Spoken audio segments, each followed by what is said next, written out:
यदि आप भी अंग्रेजी पढ़ना चाहते हो तो आज के इस वीडियो में हम आपको basic to advance zero level से अंग्रेजी पढ़ाने वाले। देखिए बच्चों, अंग्रेजी पढ़ने के लिए आप क्या करते हैं, डायरेक्ट आप पढ़ना स्टार्ट करते हैं, ऐसा नहीं हो सकता। अंग्रेजी पढ़ने के लिए सबसे पहले आपको मात्राओं पढ़ना पड़ेगा, मात्राओं को रटना पड़ेगा, उनके कुछ नियम होगा उनको समझना पड़ेगा। और बेसिक टू एडवांस पढ़ने के लिए छोटे छोटे शब्दों को पहले पढ़ना स्टार्ट कीजिएगा। धीरे धीरे जैसे समय बीतेगा आप कठिन शब्दों को पढ़ना खुद सीख जाओगे। इसलिए आज के इस वीडियो में हम मात्राओं के साथ आपको अंग्रेजी पढ़ाने वाले हैं। और एक निवेदन है, यदि आपके पास कॉपी पेन पेंसिल कुछ भी हो तो उसको ले लीजिएगा, कुछ नियम को आप लिख लीजिएगा और उसको रटिएगा और घर पे ज़्यादा से ज़्यादा किताब पढ़ने की कोशिश कीजिएगा, तो ही आपको अंग्रेजी पढ़ने आएगा। आप यूट्यूब पर कितना भी अच्छा से अच्छा वीडियो देख लो, किसी का भी देख लो, जब तक घर पर बैठकर आप प्रैक्टिस नहीं करोगे तब तक आपको अंग्रेजी पढ़ने नहीं आएगी। ये पढ़ने का एक सामान्य सा नियम होता है, इसको आप बैठा लो। और वीडियो अच्छा लगा होगा तो एक लाइक ज़रूर कीजिएगा, चैनल पर नया तो सब्सक्राइब कर लीजिएगा। तो चलिए क्लास को स्टार्ट करते हैं, लेट स्टार्ट द वीडियो। चलिए फिर बच्चों आज का क्लास स्टार्ट करते हैं। और आज के इस वीडियो में हम आपको basic to advance zero level से अंग्रेजी पढ़ाने वाले हैं। देखिए बच्चों, अंग्रेजी पढ़ने के लिए सबसे पहले ज़रूरी ये होता है कि पहले आप अंग्रेजी की मात्राओं को पढ़ो, क्योंकि जब तक आप अंग्रेजी की मात्राओं को नहीं पढ़ोगे तब तक आपको अंग्रेजी पढ़ने नहीं आएगा। बच्चे क्या करते हैं, अंग्रेजी के 25-50 शब्द याद कर लेते हैं, रट लेते हैं और उनको लगता है उससे हमको अंग्रेजी पढ़ने आ जाएगा।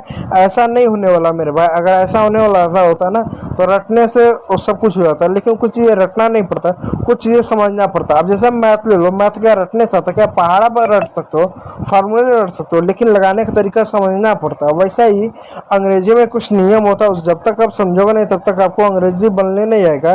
तो आपको बचपन से ये बात पढ़वाया गया, रटवाया गया कि अंग्रेजी में टोटल 26 अल्फ़ाबेट हो। ठीक है भैया, हमको मालूम है कि 26 अल्फ़ाबेट होते हैं, बचपन से पढ़ लिया, बहुत बार सुन लिया। आगे क्या, आगे तो बताओ। आगे यह कि ये भी आपको आगे बताया गया है, आपके टीचर्स ने बताया है कि जो ए होता है, जो ई होता है, जो आई होता है, ओ होता है, यू होता है, ये आपके क्या, ये आपके स्वर होते हैं यानी वेवल्स होते हैं। यहाँ तक भी हमको मालूम है। और ये भी मालूम है कि अंग्रेजी के और जो 21 कॉन्सोनेंट बच जाते हैं ये इनको कॉन्सोनेंट करते हैं, इनको कॉन्सोनेंट के। यहाँ तक तो हमको सबको मालूम है, सबको मालूम है।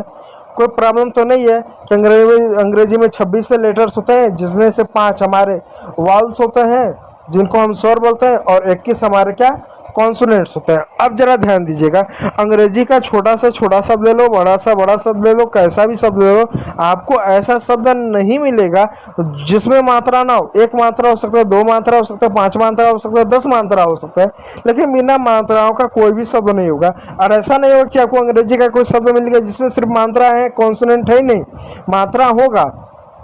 इस बात को ध्यान दीजिएगा। तो आज के इस वीडियो में हम अंग्रेजी के ई की मात्रा को पढ़ने वाले हैं। आप कहोगे यार ई की मात्रा क्यों पढ़े, हमको मालूम है कि ई को आई पढ़ते हैं या ए पढ़ते हैं, ई को सिर्फ आई या ये नहीं पढ़ते हैं। जैसे मैं अगर कुछ शब्द लिखूँ, शब्द को जरा ध्यान दीजिएगा। ये मैं एक शब्द लिख रहा हूँ, इसको आप क्या पढ़ते हो, बोलोगे गेट पढ़ते हैं भाई। हम छोटा लिख दूँ इसको, ये मैं शब्द लिख रहा हूँ तो मैं पूछूं क्या इसको पढ़ते हो, आपको यार मैं इसको गेट पढ़ता हूँ, यानी एक ही मात्रा पढ़ रहे हो। मैं पूछूं भाई इसको बताओ, इसको क्या पढ़ते हो, आप कहोगे यार इसको तो हम न्यू पढ़ते हैं। तो फिर मैं पूछूं भाई अब इसको बताओ क्या पढ़ते हो, आप कहोगे भाई हम इसको तो नीड पढ़ते हैं। तो मेरा सवाल है ये बताओ, यहाँ पे GET जब गेट हुआ तो NEW न्यू क्यों हो गया, न्यू होना चाहिए यहाँ पर। और यहाँ पर कुछ अंतर है, इसमें भी ई है, इसमें भी है, लेकिन ई का उच्चारण ऐसा क्योंकि यहाँ पर एक ही मात्रा पढ़ा है, यहाँ एक ही मात्रा पढ़ा ही नहीं। तो इसके लिए नियम को जानना पड़ेगा। तो चलो नियम जानते हैं। नियम क्या है कि जब अंग्रेजी में 2 या 3 कॉन्सोनेंट के बीच में ई आए तो ई का उच्चारण एक ही मात्रा के रूप में करेंगे। यानी जब कभी भी अंग्रेजी में 2 कॉन्सोनेंट के बीच में अगर ई आ जाए तो उसका उच्चारण एक ही मात्रा के रूप में करेंगे। अब यहाँ पर देखो जितने भी शब्द हैं, जैसे गेट है, जेट है, बैट है, नेट है, पेट है, स्केच है, स्टेज है, वेट है, टेन है, जितने भी शब्द हैं सभी शब्दों में आपको ई देखने को मिल रहा है। और उसके अड़ोसी और पड़ोसी कौन है, कॉन्सोनेंट है।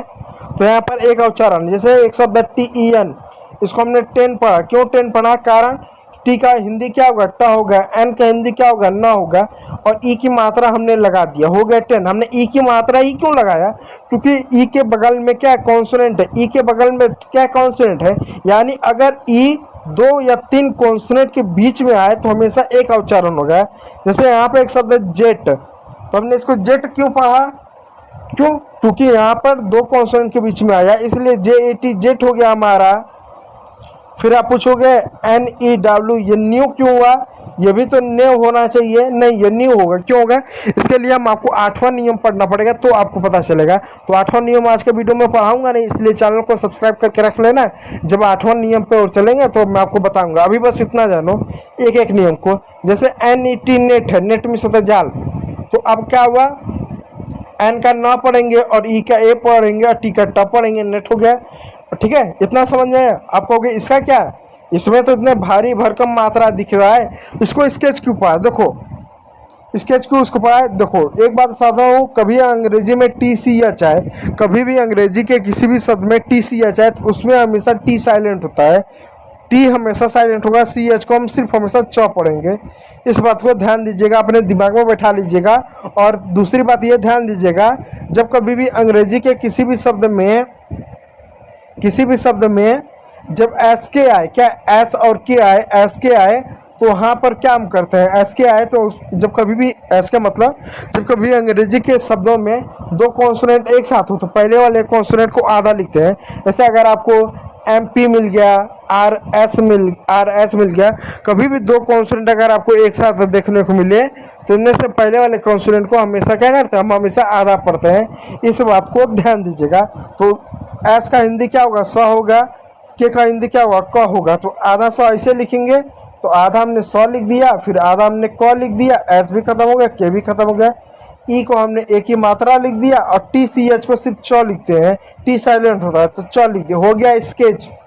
क्या हो गया, हो गया स्केच। जैसे आप पढ़ते हो ना, इसको टच पढ़ते हो ना, ठीक है, स्केच हो गया इसी प्रकार। ठीक है, तो चलिए नियम नंबर 2 की ओर पढ़ते हैं। नियम नंबर 2 क्या कहता है, देखिए नियम नंबर 2 भी बहुत सीधा साधा सरल सा है। क्या है कि अब उल्टा हो जा रहा है। जब किसी वर्ड में डबल ई है, और वहाँ पर क्या था, सिंगल ई था, अब यहाँ पर डबल ई है। जब किसी वर्ड में डबल ई आए तो वहाँ पर उसका उच्चारण बड़ी ई की मात्रा के रूप में करेंगे। अब देखो यहाँ पर एक शब्द है NEED, हमको इसको नहीं मालूम क्या पढ़ते हैं, लेकिन हमको मालूम है कि डबल ई का बड़ी की मात्रा उच्चारण करेंगे। तो एन का हमने न लिख दिया और बड़ी की मात्रा ऐसा होता है, इधर से होता है, और डी का ड लिख दिया, हो गया नीड मीन्स होता है आवश्यकता। फिर एक शब्द MEET, अब इसको क्या पढ़े हमको नहीं मालूम, हमको मालूम एम को म बोलते हैं और डबल ई को ई की मात्रा बोलते हैं और टी का ट बोलते हैं, तो हो गया मीट। और उसी प्रकार दोस्तों यहाँ पे एक शब्द है DEEP, अब इसको क्या पढ़ते हैं आप बताइएगा, डी का ड लिख दिया, डबल ई का बड़ी की मात्रा और पी का प हो गया डिप मीन्स होता है गहरा। उसी प्रकार दोस्तों WEEK, इसको क्या पढ़ रहे हैं, डब्ल्यू का व लिख दिए, डबल ई का ई की मात्रा के का, हो गया वीक। तो उम्मीद करूंगा वीडियो अच्छा लगा हो, यदि अच्छा लगा हो तो लाइक कीजिएगा, चैनल पर नया तो सब्सक्राइब जरूर कर लीजिएगा। वीडियो देखने के लिए बहुत बहुत धन्यवाद।